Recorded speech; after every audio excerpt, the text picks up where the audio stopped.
On this episode of The Best, is the best thing to go for the biggest thing, the biggest client, the biggest fee? Let's take a look at this one.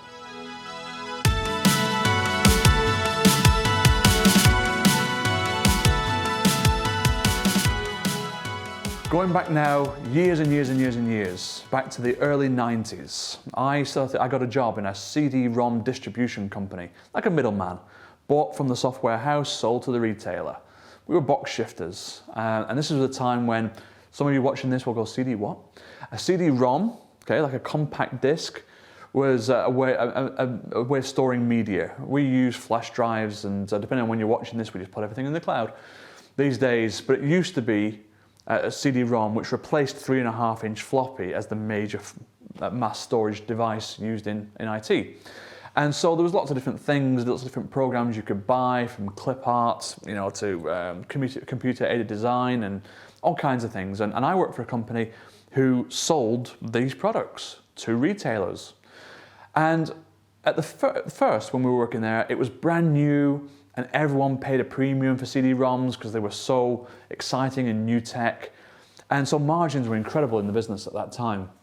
But over time, as the market matured and more people decided they wanted a slice of the pie, the margins got squeezed and you had to sell more volume, and it was discounting, and it became all about volume sales. And so at that time in the business, because we were just a small independent distributor, we had an issue at this point, and we thought, right, our margins are being squeezed, our volume, we're having to hold more stock so that we can sell more stock so we can make the same money. How do we crack this problem? We tried a number of different ways.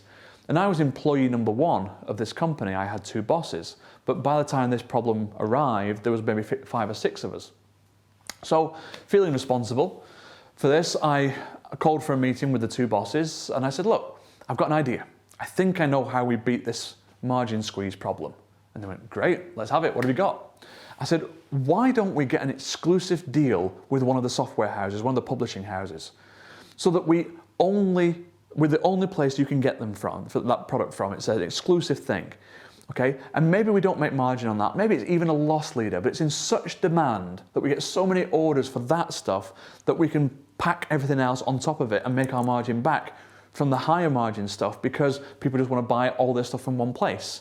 So if they can only get some of that stuff from us, they're coming to us as default, then we can make our margins back by piggybacking on the back of the loss leader. They said, we love it. We love it. I was 18, by the way, when this happened.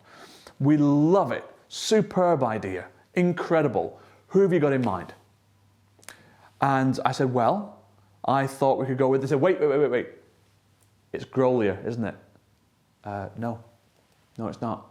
Okay, you were thinking they're soft key at that point. It's going to be soft key, isn't it? No, I wasn't thinking soft key either. Oh, okay. So who were you thinking of? The Walt Disney Company. And I got laughed out of the office. I said, go away, little boy. Go sit down, sell things. Get on with it. Stop thinking you're something you're not. And that was the end of that. Sheepishly went back to my table. They didn't see it. They didn't see how a huge organization like Disney would possibly do a deal with a tiny little independent distributor who worked out of offices less than 200 yards from where we're filming right now. And I got a bit bullish, a bit belligerent about my idea, and decided in my own time to pursue this. So I started my research. What were they called? Well, they were actually called Buena Vista Home Entertainment. Okay, who's the boss? Okay, how do I get hold of them? And they were based down in Hammersmith in London at the time. And so I start this conversation, and I'm kind of, a little bit furtive, hi, I don't know if you can help me, I don't know if it's going to be of interest, I don't know, making all of these apologetic statements before I even made my case. But to cut a very long story short for you, as I learned about the Disney company, as I learned about what interested them and what didn't, you know what didn't interest them? Little retailers. They could not be bothered supplying 1s and 2s of their products. They wanted to supply hundreds and thousands of their products. So as a result, small retailers were not their customer, but they were mine.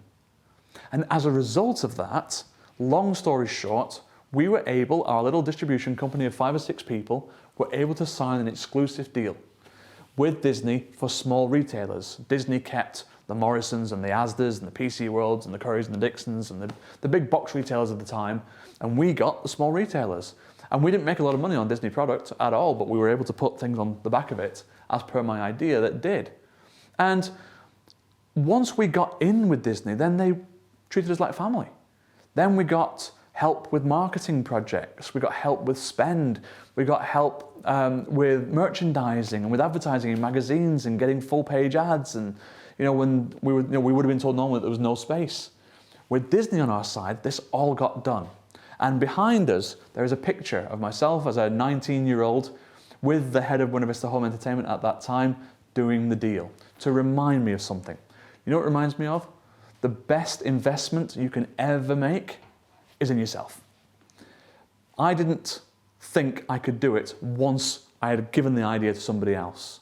I thought I could do it while it was within me. When I verbalized it, got laughed at, I didn't think I could do it. I was being dictated to on my self-esteem from external factors. Doesn't work. For some reason, I chose to pursue it anyway, probably stubbornness, and it ended up working out. Now, do all big ideas work out? No. Is it always a good idea to go after the biggest and best? No. But that gave me something on my CV that no other 19-year-old had, and was able to give me commercial education that I couldn't have got at the best universities. It was incredible. So what's the very best investment you can make? The very best investment you can make is believing that you have got value to offer your clients, and you just need to find the way to articulate that. If you need help with that, click on the link below and we'll get the conversation started. Until then, I'll see you on the next episode. Bye for now.